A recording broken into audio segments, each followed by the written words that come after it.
Thanks for joining us on the Media Review segment of the program. The West African Monetary Zone has introduced into the framework of ECOWAS a common currency called the ECO. Now the question is, what will be the fate of French-speaking members? And of course, the role of the media in the execution of this initiative. My guest, Emmanuel Ohiomuhai, a media practitioner, will provide answers. It's nice to have you in our studio. Thank you very much, Liz. All right, we understand that there are several factors, issues involved in this eco currency thing. So what exactly does this portend for the region? Okay, what does it portend? What is the ECO first? The ECO is the common currency, the single currency that's supposed to be adopted by the 15 West African ECOWAS states, countries.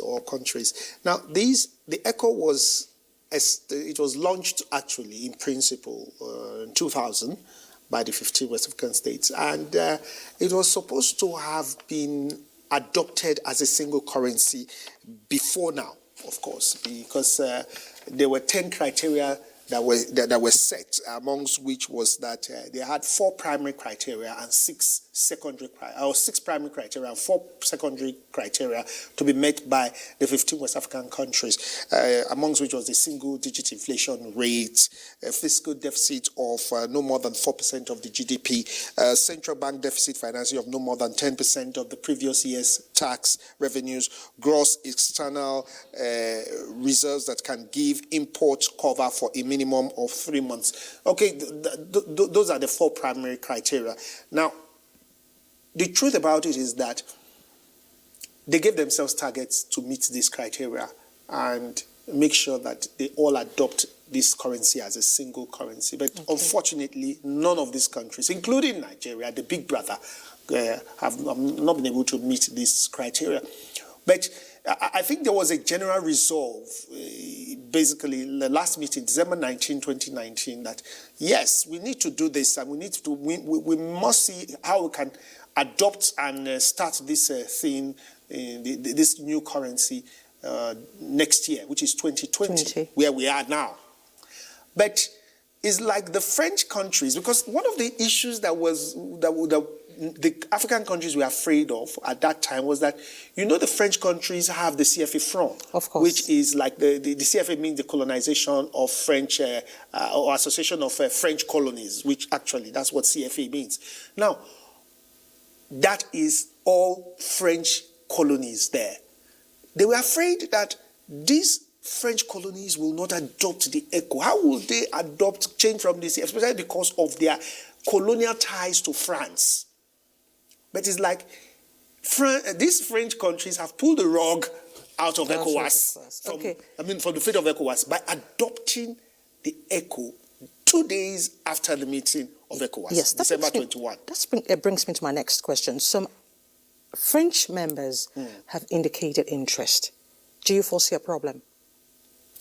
They've indicated interest? No, they've not indicated interest. 8 French countries have said from July 2020 they are changing their currency to the ECO. Yes. Now, there is no problem about that. Nigeria, Ghana has indicated that it's going to join them. Yes. Now, there are the issues here. What they're saying is that now the French ECO, or the French colonies, former French colonies ECO, will be pegged with the euro.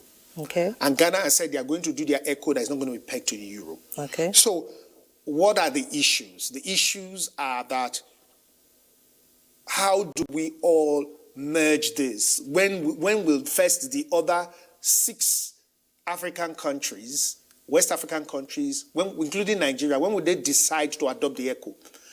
Are we still going to talk about this criteria?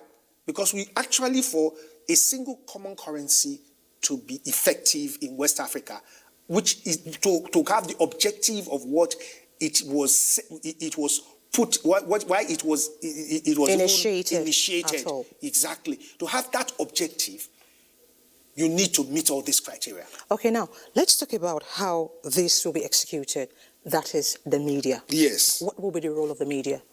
How does the media intend to set the agenda? Yes, the role of the media at this point is to begin to dissect the issues Okay. concerning the ECHO. In fact, it's probably a year-long series or process that the media should be involved in. It's not just a one-off process.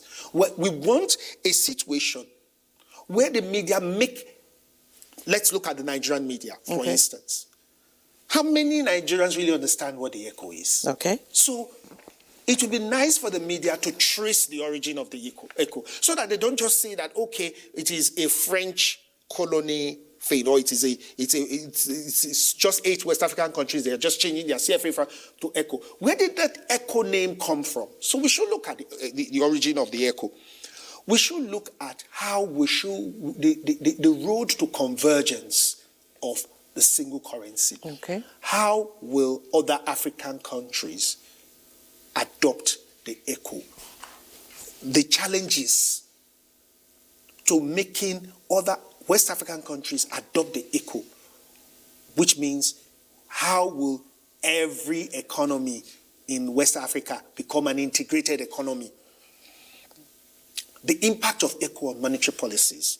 Because many people believe that with the adoption of ECHO, each country, like Nigeria, will lose its independence in its monetary policy. Of course. In other words, because there's going to be a central bank which is going to be in Ghana, and that probably will be controlling it. So there needs to be these issues that we'll be looking at, because these are the issues that will make even the West African countries or West African heads of state and ECOWAS itself to begin to look at these issues independently and say, okay, now these issues have been brought up.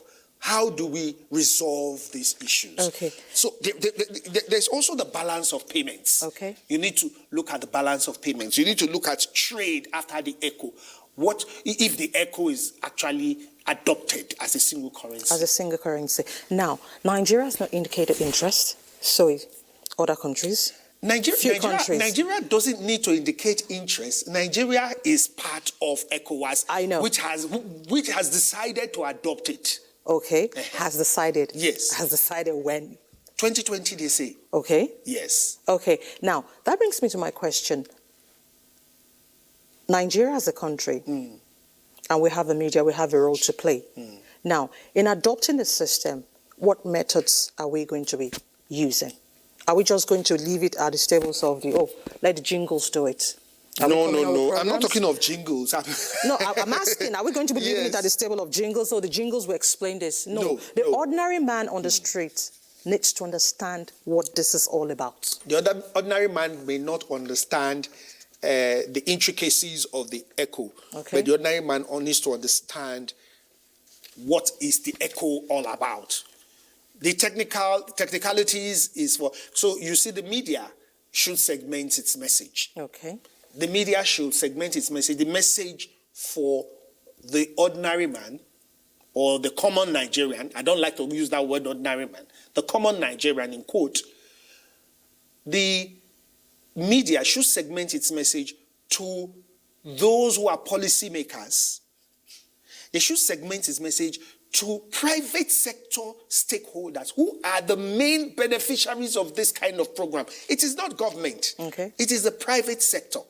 They should segment their message for people for ECOWAS. Now, for the ordinary man, like I talked about the origins and all that, of course, let people know about that. ECHO is something that West Africa, the whole of West Africa said we should do.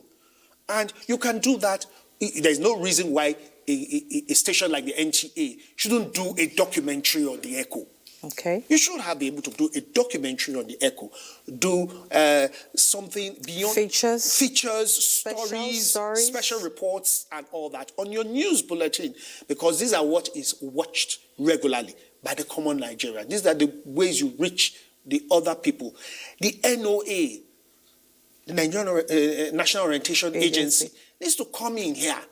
That is when Nigeria decides that, okay, we want to be part of this. The NOA needs to tell people, because for my grandmother, who is late, though, but for many old women in the village, they will understand. Well, how would you say, why are you changing my naira? And they tell them, okay, no, I want to change your naira to ECHO. No, this is my naira. I know my naira. What is ECHO?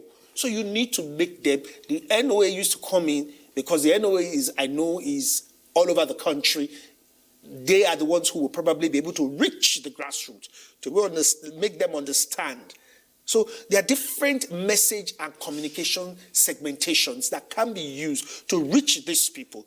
Then the private sector begin to look at the benefits of ECO being used for trade. Okay, now that brings me to my next question. You talked about the value of the Naira and then the CD in Ghana. Now, the Africa Continental Free Trade Agreement is actually there. So what will happen to the currencies we have? There's the issue of superiority. That's the issue. We have that on ground already. That is the issue of the convergence I'm talking about. Exchange.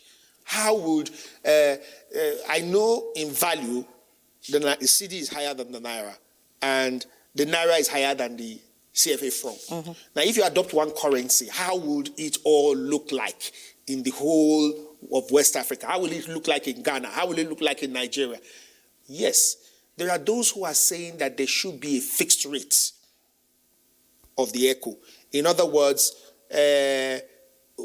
maybe if you were going to take the CD, probably the strongest currency in West Africa, you take maybe, if it is the CD, you say, okay, the CD is the strongest currency in West Africa, so the CD is now probably, let's say, 1 CD or 10 CDs to 1 ECO. Okay, if you say 10 CDs to 1 ECO, then in Nigeria, it means that about 21 or 27 Naira is to a CD. Yeah. So it is 270 Naira to 1 ECO. So in other words, if you have 1 ECO, you know it's equal to former 270 Naira. 270. So these are all the mathematics and exchange we need to understand. That we need to understand, but I'm just saying these are assumptions, my own assumptions, that, this conversion rates I've just used. They're my own assumptions. But I'm saying that these are the thing the media should be putting out, so that both governments, ECOWAS first, policymakers, private sector, who are all stakeholders in this, will be able to understand this whole scenario and how it will work or how it will be resolved.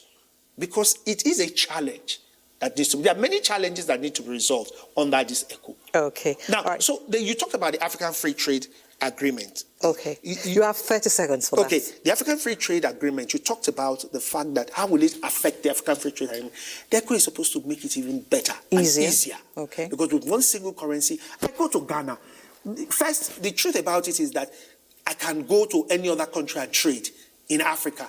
And still get value for that money. Get value. So I can go within the West Africa sub-region. I don't need to do any exchange rate. I can only do outside the West African sub-region. Of course. Which means that maybe trade will be even better within the West African sub-region. Interesting. And that means the media has a lot to do. A lot. Like I said, it's an ongoing process. It's not going to be a one-off. More than a year, in fact. It's going to be probably for the next 10 years if we decide to adopt the ECO in 2020. If we decide. All right, Mr. Emmanuel, thank you so much for your time. Thank you. Thank you very much. You're welcome. And that's it on the Media Review segment this week.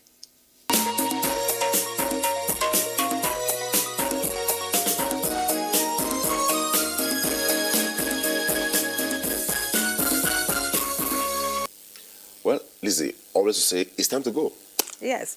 I would just like to say Africa is bigger than just a currency. Let's embrace Africa and love Africa for who Africa is. I remember very well when the Economic Partnership Agreement was trumped up by the European Union. Other West African countries tried to use the word backstab Nigeria. But in the end, Nigeria still told them, look, EU has violated the World Trade Organization treaty. They have to go back to it. And now Nigeria still went back to them and brought them to show them what we call developmental EPA, which is ongoing now. Of course, and indeed, that's because when Nigeria did not sign the Continental Free Trade Agreement, you saw what happened. Eventually Nigeria signed. Maybe for the ECO, this will play out. This will play out. And that's because, I guess, that's because we have the largest economy in Africa. Absolutely. One of the guests said Nigeria is the big man. 67% of control of the economy is in West Africa. So, well, we believe you had it insightful on the program today. The ECO has come to stay, and all Nigeria has to do is to play the big fatherly role, the big brother Africa, and indeed, ECO will come to stay. Thanks for being on the program. On behalf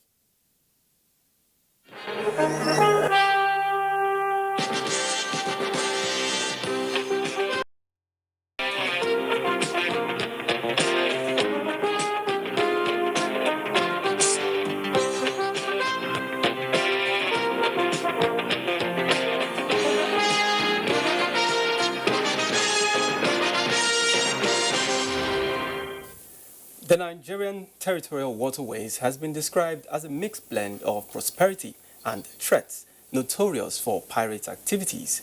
Although the trend is gradually changing as indicated by recent statistics from the International Maritime Bureau, which shows a downward trend in the piracy attacks in the third quarter of 2018 from 41 incidences to 29 in the third quarter of 2019. But proactive measures must be sustained to bring ocean and sea crime to zero.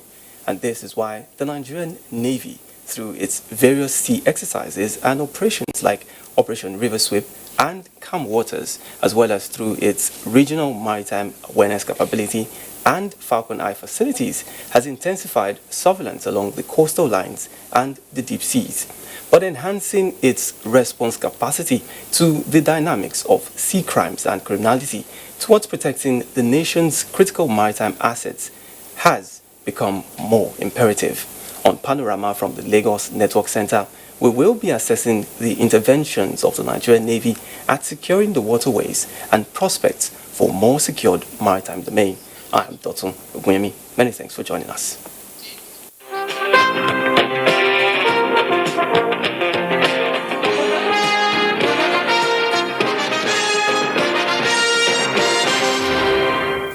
And let's begin with security. The recently introduced SuperCam concept has upscaled aggressive response to security threats in the Northeast. This was highlighted by the Chief of Army Staff, Lieutenant General Tukur Buratai, while on operational tour of Nigerian Army units and formations in parts of Adamawa and Borno states. Defense correspondent Ismail Musa has details. This is to assure you that we are ready to give you all the support for you to continue to operate until these criminals finally are pushed out. We will not give them any breathing space. The Chief of Army Staff, Lieutenant General Tukur Buratai, in Madagali, Adamawa State, charging troops to maintain an eagle eye on threats by ensuring proactive rather than reactive response.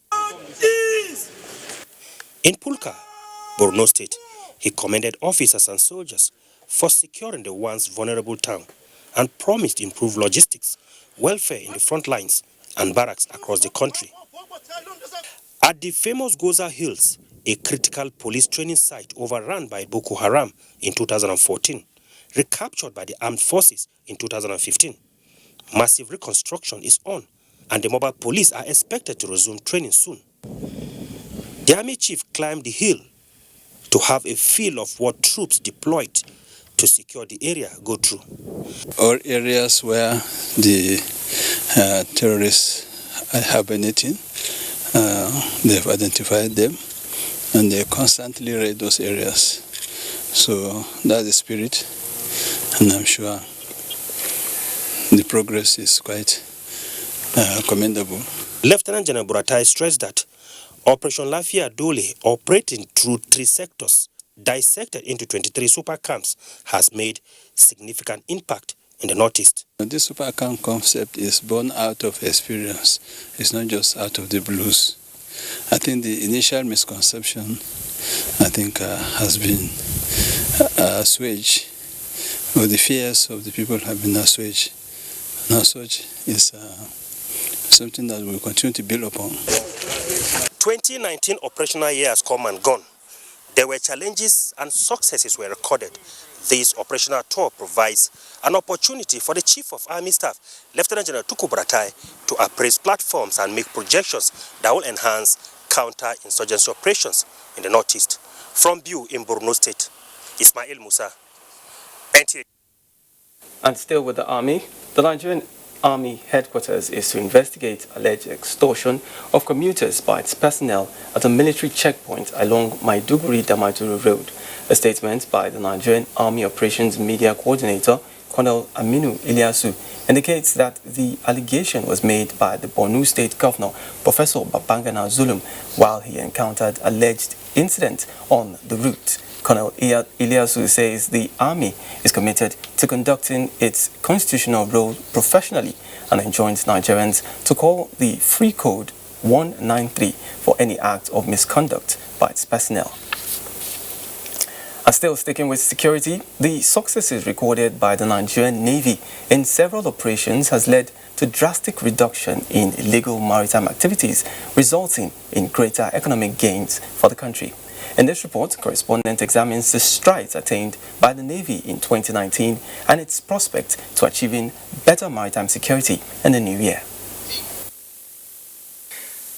Protecting Nigeria's maritime space, which is about 84,000 square nautical miles, as well as its interest in the Gulf of Guinea, from crimes such as piracy, sea robbery, crude oil theft, illegal oil bunkering, illegal, unreported and unregulated fishing, militancy and hostage-taking, was a task the Nigerian Navy committed its men and vessels to achieving in the year 2019, with successes recorded.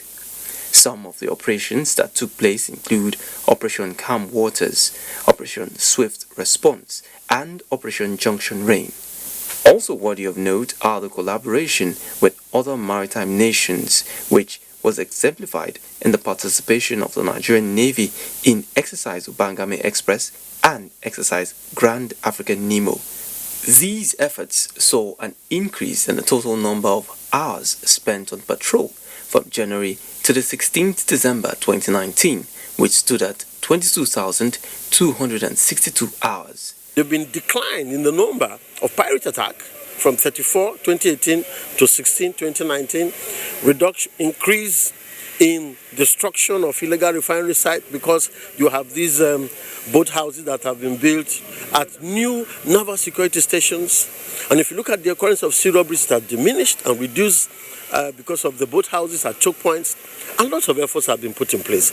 Without recourse to these achievements, the Chief of the Naval Staff, Vice Admiral Ibok Ete Ibas, on the 9th of December 2019 in Sharjah, United Arab Emirates, performed the keel laying for the construction of a new landing ship tank. The new vessel is to fill the vacuum created by the decommissioning of two landing ship tanks, NNS Ophium and NNS Ambe, 10 years ago, after serving in the Nigerian Navy fleet since 1979. The ship, when completed and delivered, is expected to play a crucial role in the security of the Nigerian maritime environment and beyond, towards actualizing the dream of restoring the Nigerian Navy's sailing capability. The Nigerian Navy is not just acquiring vessels, it is also developing local content in its fleet renewal drive.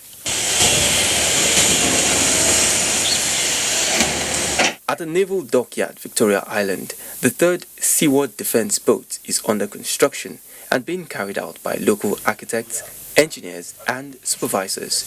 The three-phase construction of the vessel is to come with several upgrades, including achieving a length of 43 meters and a new design for greater speed and balance. Similarly, two self-propelled barges are being built with a 500-ton capacity. Both barges, one expected to be dedicated to transport of fuel and the other for water, will improve the Navy's seakeeping capacity to sustain several of its vessels at sea. The Navy has also purchased 20 foreign patrol boats and 20 locally made patrol boats designed for brown water operations in the creeks, 6 of which were deployed for the Bayelsa elections on 16th November 2019. Sea power is your capacity to develop your force, capacity to retain your force, capacity to maintain your force, capacity to deploy your force, and capacity to recall your force if you have an emergency. I think along those segments, the Nigerian Navy is sitting properly as a sea power nation. We started with now Caradua, and I learned Caradua went for the celebration of Ghana Navy at 60. That's a show of force, not just diplomatic missions, but a show of the fact that we are capable to build our own platforms. At the Navy Barracks, Ojo, projects aimed at improving welfare of officers are on. They include a 74-room junior ratings arrival hall with dining hall, kitchen, viewing center, and well-furnished rooms. A block of 24 junior rates accommodation as well as CBM accommodation is still under construction. In the area of healthcare, the Nigerian Navy Medical Imaging Center has been completed and equipped with magnetic resonance imaging machines as well as other state-of-the-art equipment.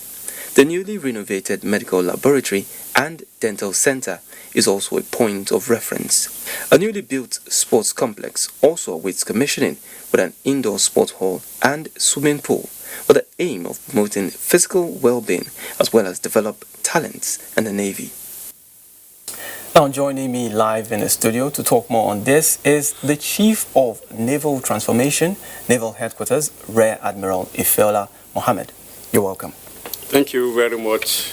I'm really pleased to be in your midst on behalf of the Nigerian Navy, the Chief of the Naval Staff, Vice Admiral Ibok Ite Ekwe Ibas, officers and ratings of the Nigerian Navy, as well as civilian staff.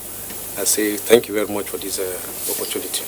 All right, let's talk about all the activities highlighted. You watched that report. They are quite commendable. What more does the Navy look to achieving even as we move on into the new year? Yeah, the Navy intends to redouble its effort. This is year 2020 and redouble 20. So the Navy also has decided to redouble our effort. You know that the Navy is very resolute, the Navy is committed, and the Navy is determined to ensure that the people of Nigeria have a credible Navy that is capable of discharging all the mandate, the duties to see that we have a very virile economy, from shipping industry, from our fishery industry, from hydrocarbons, so that the economic well-being and prosperity of Nigeria will be assured and guaranteed. That is our focus for the year 2020. And we did this in year 2019 and even within the previous past 4 years.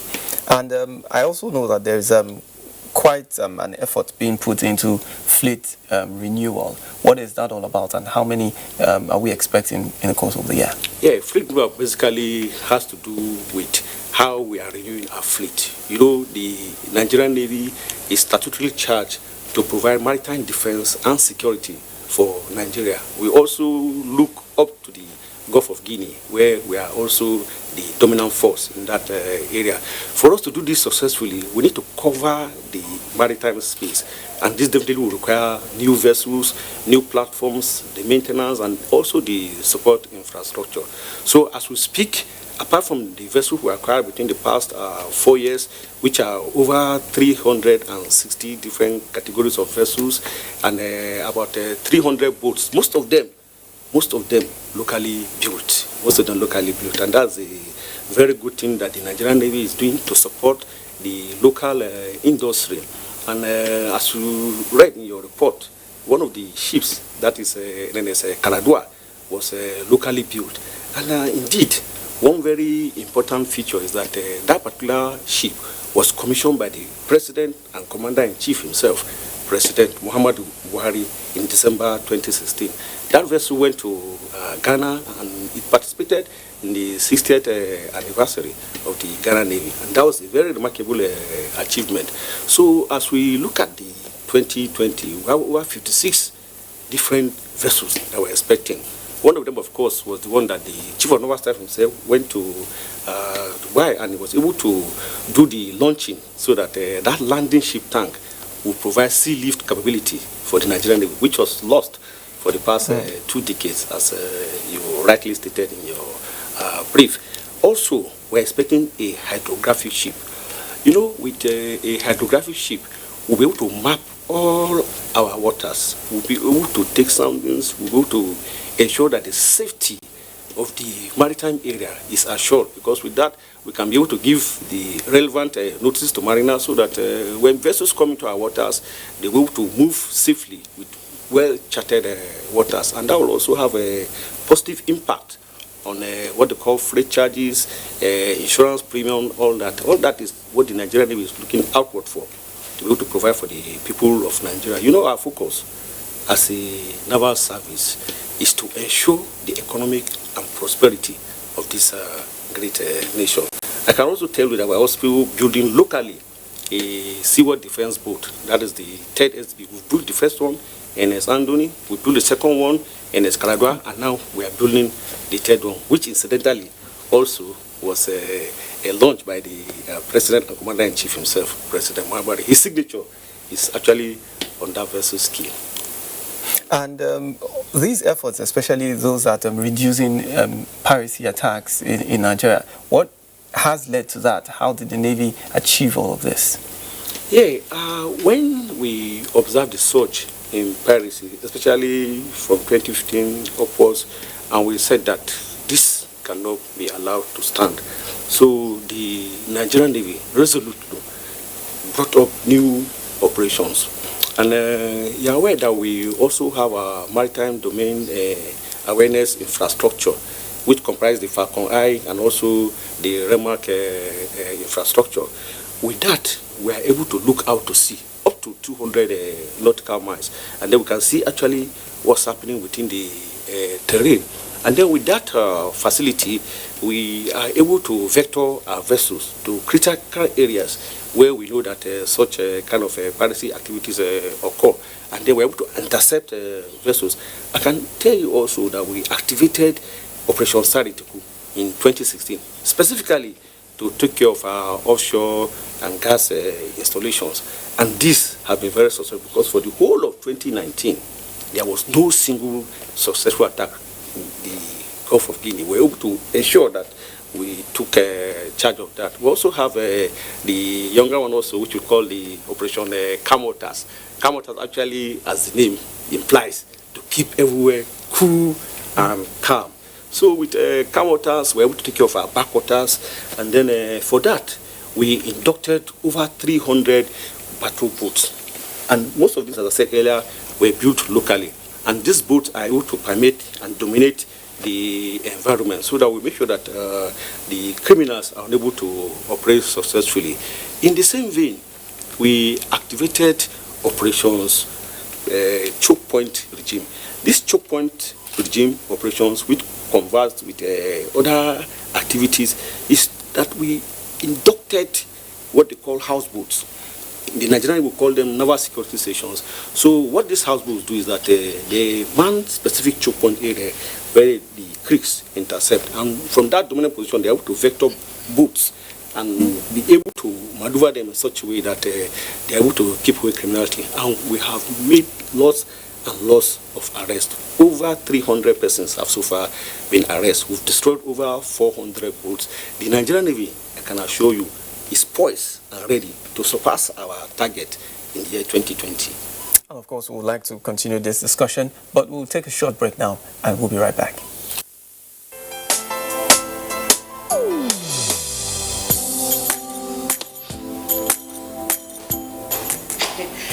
Chief. Good morning, sir. You are here already? No, now my spirit there, my body there for house.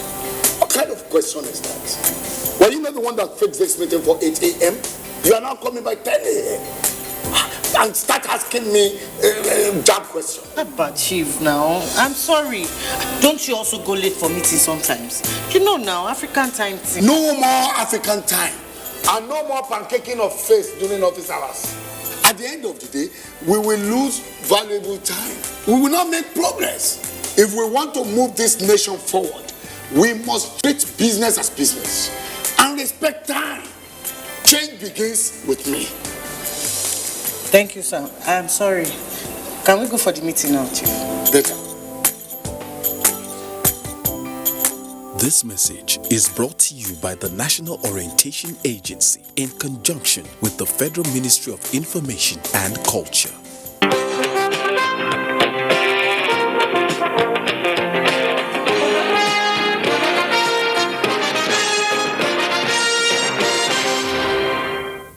Many thanks for rejoining us. And I was still discussing with Rear Admiral Ifeola Mohammed as to some of the achievements of the Navy in 2019. I was also looking forward. Let's talk about welfare of officers and men. There seems to be a lot also going right in that direction. Yeah, indeed. The Navy also surpassed our targets for 2019 in terms of welfare. We ensure that all personnel that wear the Navy uniform are properly kitted. So first and foremost, when you see a naval officer or a rating, you see the appearance. From the appearance, you can know that this is a man who's ready to serve his country. So we equip him. The Chief of Naval Staff also went ahead to make sure that for them to effectively carry out their duties, especially in waters, he gave them the personal protective equipment which they wear to guard themselves so that they can be able to maneuver without any kind of worry or fear for themselves. And then we also ensure that where they are given housing, that's accommodation, especially those of them who are being turned out fresh from our recruitment and training center, that is the Nigerian Navy Basic Training School in Port Harcourt. We built what they call arrival halls for them, where they have hostels, at times 74, at times 40 rooms hostel. We built it for them. Then with that, they are able to come in fresh, and then they are able to get accommodation. All they need to do is to come in with their briefcase, just their luggage. So everything is provided, accommodation, laundry services, and then we have catering services for them also, where they are able to feed